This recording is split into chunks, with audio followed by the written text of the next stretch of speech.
Um,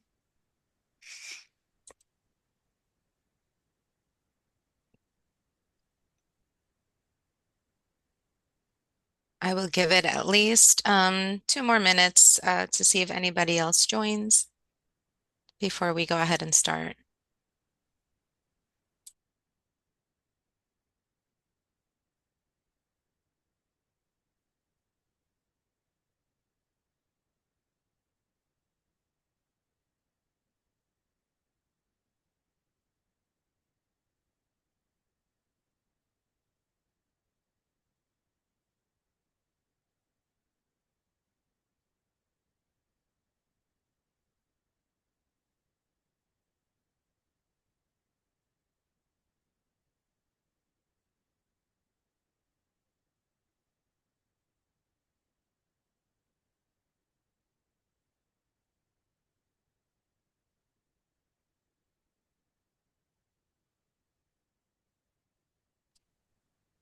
Okay, I will go ahead and get started.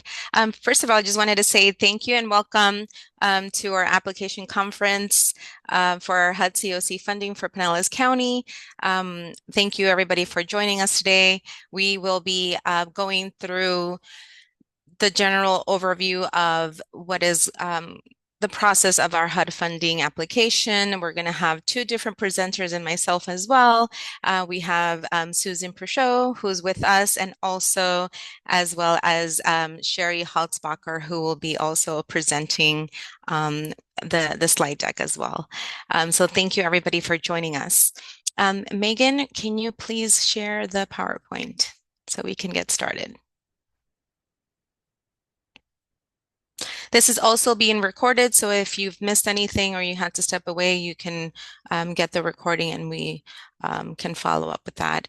And also, we will be leaving questions towards the end. If you do have any questions that that you think of during the meeting, you can place them on the chat and I will have somebody monitor those as well. So just wanted to point that out there as well.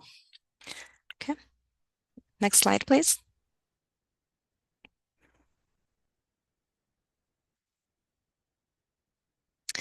So for today's application conference, some of the objectives of the presentation will be one, to understand the FY24 HUD CoC funding process and timeline. Also, who and what can be considered for the FY24 HUD CoC funding, how to submit a request to be considered for FY24 HUD funding, CoC funding, and also how requests would be evaluated and what else what else that we need to learn. Next slide, please.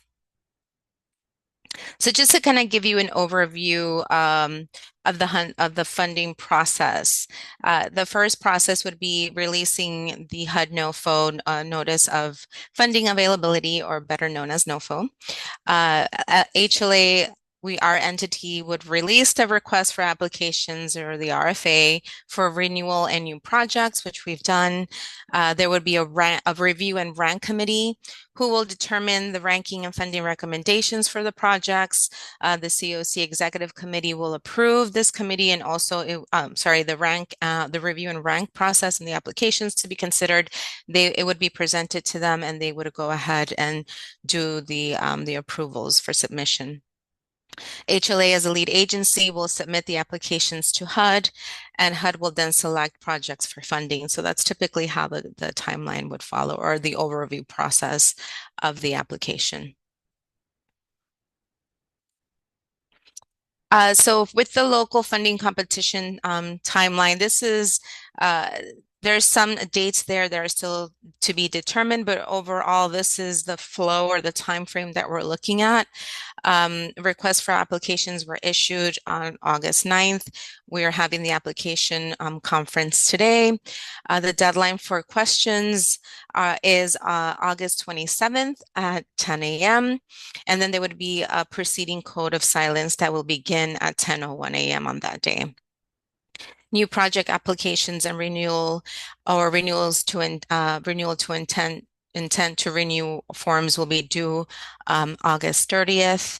There will be a review and rank committee meeting that's still to be determined sometime in early and mid-September. We're finalizing those dates. Applicants will be notified October 4th. Appeals will be due October 7th, and applicants will be notified at that point for October 30th. Projects will be due in eSnaps October 14th, and the intention is to have everything submitted to HUD before the due date of October 30th. And we're trying to shoot for at least 2 days prior to that, just in case there's any hiccups. And if anything changes within the timeline, we will definitely reach out to everybody and inform them. So the next slide is regarding who is eligible for applying for funding. So we have local governments, nonprofit organizations, 501(c)(3) certifications will be registered and would have to be in good standing with the state of Florida with up-to-date filings.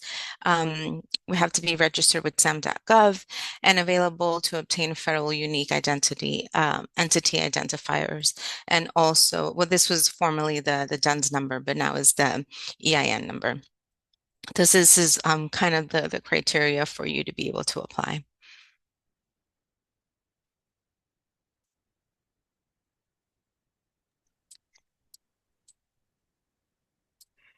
So I believe Sherry or Susan will be able to jump in and explain a little bit more on the following slides. Hey, thank you, Daisy. This is Sure. Susan. I'm going to talk briefly about what types of projects can be funded with this particular funding source.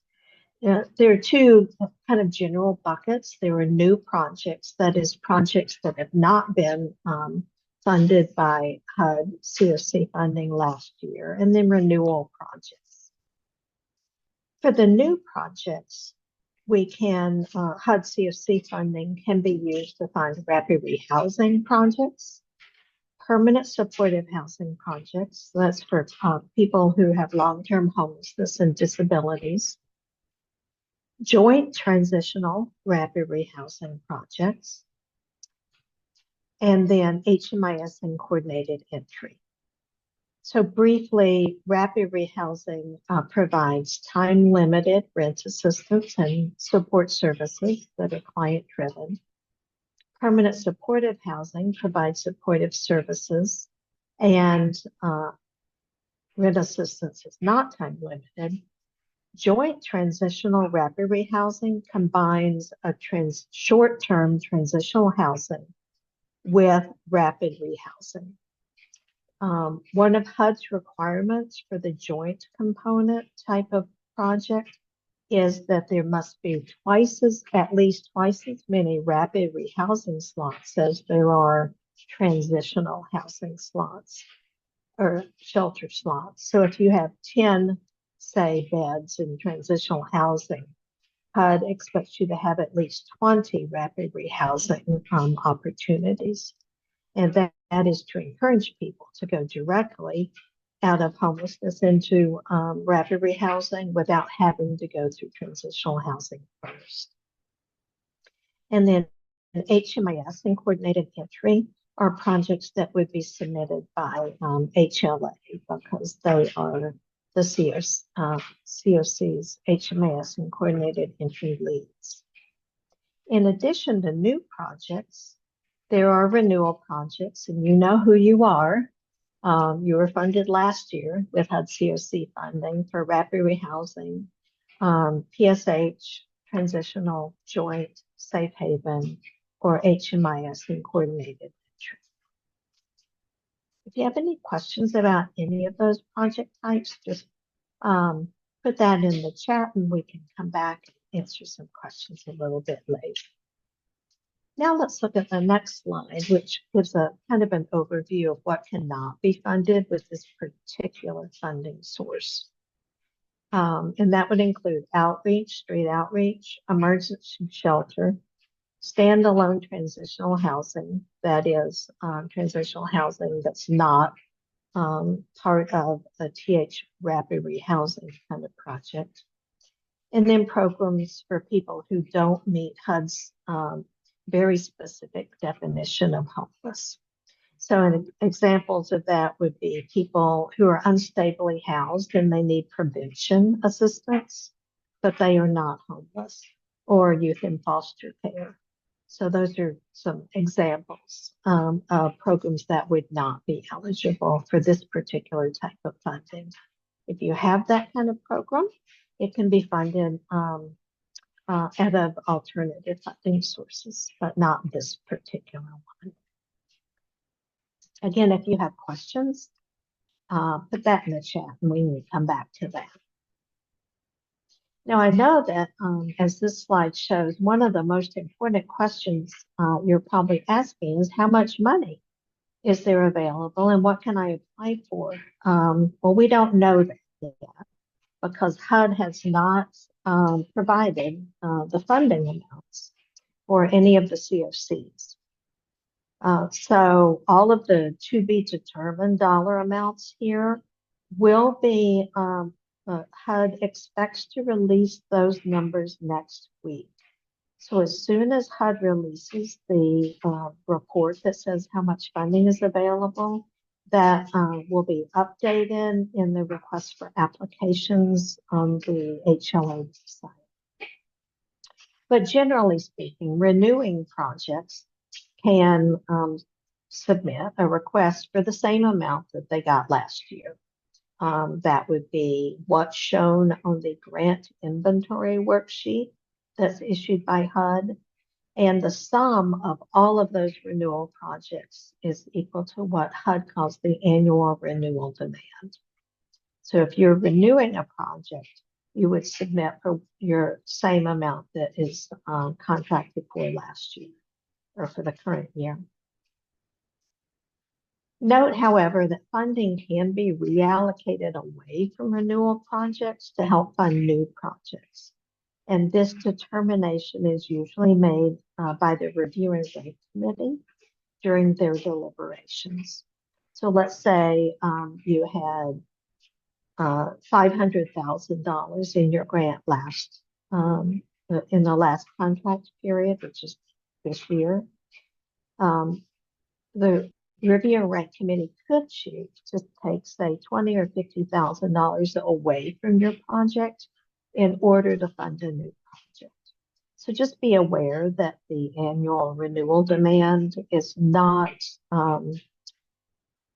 limited to renewing existing projects as they are currently funded. For new projects, there's a couple of different ways you can get funding. The CoC bonus, the DV bonus is listed first on this chart. This is funding specifically for households that are fleeing or attempted to flee domestic violence, stalking, trafficking, dating violence, who qualify as homeless. That is, they don't have any resources or a secondary place to stay.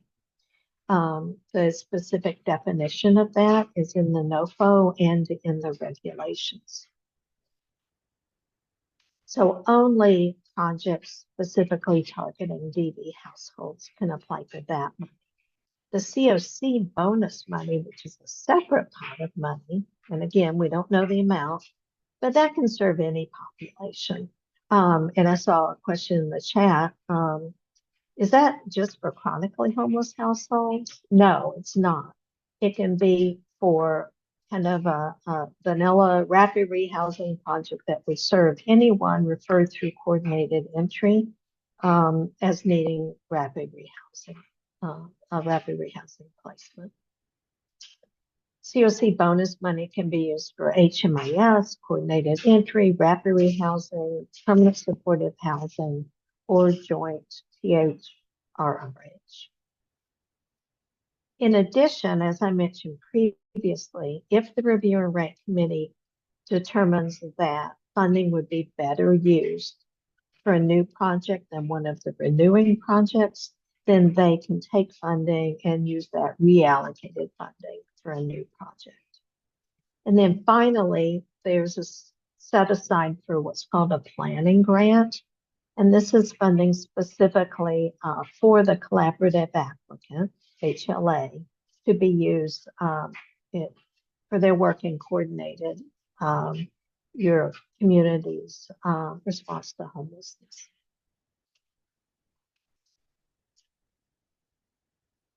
All right, I'm going to turn it over to Sherry now, and she's going to walk you through the materials. Thank you, Susan. Okay, so where do we find all the materials and forms you're going to need to complete the application?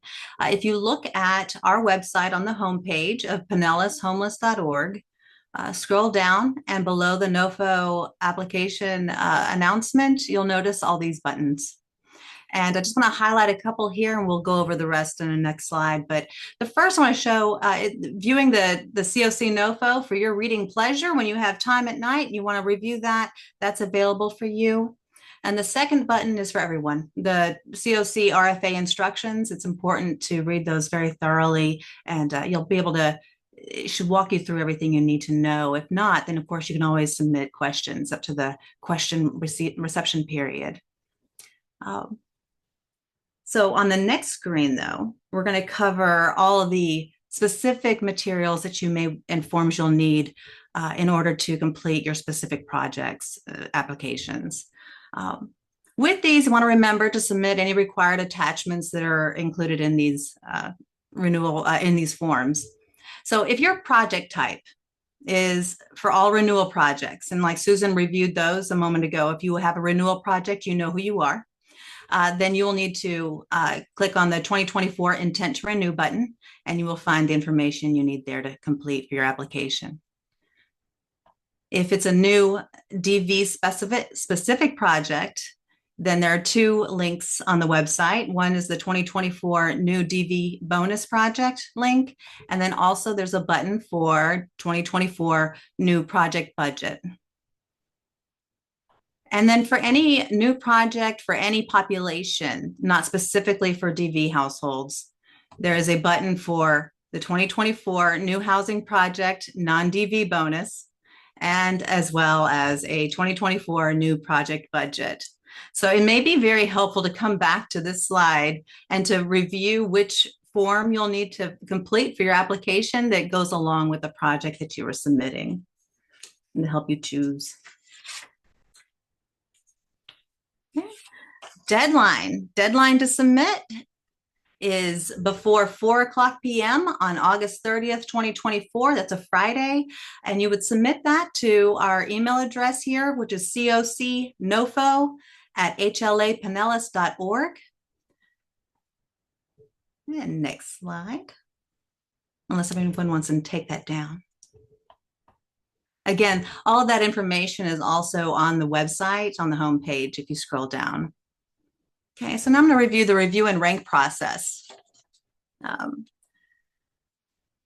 After applications are received, then our review and ranking committee will score all projects using the scoring tools posted to the website. You'll notice on those buttons a couple screens ago that there were a few, for each project type, there was a scoring tool associated with it. So for whatever project type you are applying for, go ahead and review that scoring tool as well, and that'll help you complete your application to the best that you can do. The review and ranking committee will meet to discuss and finalize scores for each project. They'll determine whether any project should be rejected. They'll also determine the levels of funding to be recommended, including whether any funding should be reallocated to a new project from a renewal. And they'll rank the projects in order of funding priority. Those rankings will then go to the executive committee, and the executive committee is going to meet to finalize those recommendations and make a decision about which projects to include in the final consolidated application to HUD, as well as the rank of the projects and the funding recommended for those projects. Okay, I'm going to pass it back over to Susan. Thank you, Sherry. And while you were talking, I just thought of something else I wanted to mention about reallocation. So before we talk about the slide that's on your screen, I wanted to let renewing projects know that your funding that you're currently under contract with HUD for, if you're in your very first year and that project has never been renewed, then there's a restriction. Your funding cannot be reallocated. Similarly, if you have a project that has been funded out of DB bonus money, your funding cannot be reallocated unless it's going to a new project that is also specifically for a DB targeted program. So I just wanted to let you renewal folks know that there are, for certain types of projects, some protections against reallocation. So having added that little PS on my earlier slide, I wanted to also let you know, as shown on this slide, that for new projects that have that are PSH, permanent supportive housing, or rapid rehousing, which includes both standalone rapid rehousing and a joint THRRH project. You can, in the scoring criteria, you'll see that there are additional points that are available if you attach a very specific letter from a housing provider, like, for instance, the Housing Authority, or a healthcare provider, saying that they commit to providing housing or healthcare, depending on the provider, for the participants in your specific new project. So this isn't a COC-wide kind of, we'll provide healthcare to anybody who's in a program, but specifically for your new project, your 24 households that you're rapidly rehousing. If there are housing units that are being funded from a different source other than homelessness funding, or healthcare being provided for those program participants from a funding source other than HUD COC funding, then you can ask those providers to give you a letter giving the information about what their commitment is. In the case of a healthcare provider, it has to be a dollar value. And in case of a housing provider, it has to be the number of units, and that number of units has to be at least 25% of your total units in your project. Then you'll get some points for that. There's, as you can tell from my kind of blustery attempt to explain this, there's a lot of requirements around this. So what I'd ask you to do is just submit an email to that email address if you want all of the requirements written down, so that you can make sure that the letter you provide will enable you to get those extra points you're going for. All right, let's look at the next slide. Once we get through the local competition process and your project has been approved by the Review and Rank Committee and the Executive Committee to be included in the application to HUD, then you'll be required to put that project information into HUD COC's online grant system called eSNAPS. For renewing agencies, this is old hat, but if you're an agency that hasn't worked in eSNAPS before, this can be a little daunting. It's not real user-friendly, but there's a link on this slide that will take you to some assistance to help you with eSNAPS, or you can request support from HLA or from me just by emailing that CoC NOFO email address. The important thing to note is that your project has to be complete and submitted in eSNAPS by 4 o'clock on the 14th, because then HLA will have to review it, send it back to you if it needs corrections, and then ultimately finalize it, rank it, and send it to HUD. I think that's it. I'll turn it back to Daisy to help us through questions. Yeah, thank you. I did not see any other questions on the chat. I know we did answer the question regarding the COC bonus.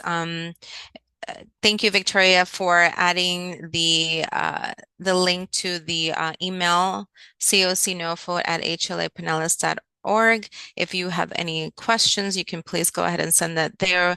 We are closely monitoring that email for any questions or concerns that you may have, that we can provide those responses to you quickly. Does anybody have questions regarding the application process, requirements, deadlines? Currently, you can simply raise your hand or come off mute.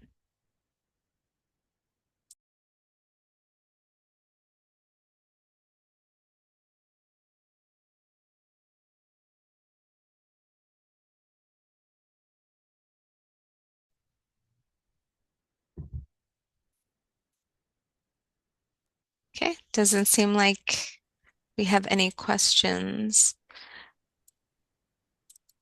Okay, so if you don't think of anything right now, please feel free to send us an email. We'll be in contact with you, and we'll provide any material needed for you to look at in the website. Make sure that you review those, and if you need anything else, please reach out to us. Okay. Thank you, everybody, and look forward to reading your application submissions. Have a great evening. Thank you, Daisy. You're welcome, Edie.